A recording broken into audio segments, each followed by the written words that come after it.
On this platform, there are many people who are very mean, and we can call them, what do they call them?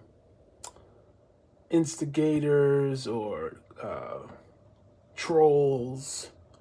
They're intentionally trying to, but sometimes it's not intentional. Sometimes they hear a message and it triggers them to make them feel like, now I have to take out this internal anger on someone else. Like when you start to understand the human brain, they actually had a valid reason why they went and did what they did. And we just have to witness it and be aware of what their energy and tactic is. A Christian, a true Christian, and that is not to negate the growth of Christians, because some people are changing in transition. Some people have not began their transition. But to be a Christian is to love your neighbor as you love yourself. Love others.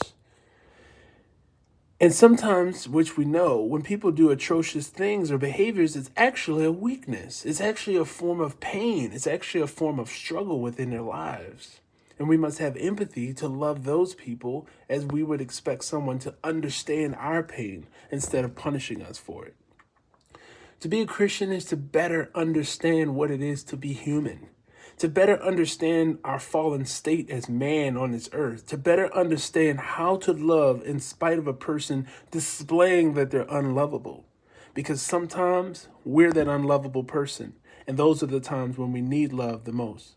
So one part of this message is to acknowledge that God loves us and nothing can separate God's love from us. Nothing that we can do or anyone or the devil can do can take away God's love for his creation. God is the top. Nothing can go over that.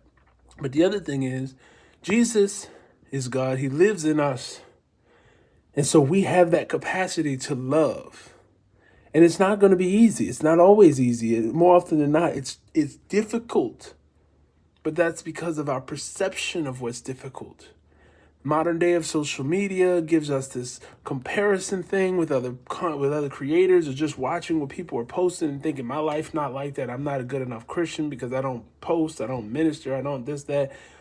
This is the importance of creating your intimate connection with the Creator, with God, with Jesus, because without it, how will you learn to love yourself truly? How will you learn to know yourself truly?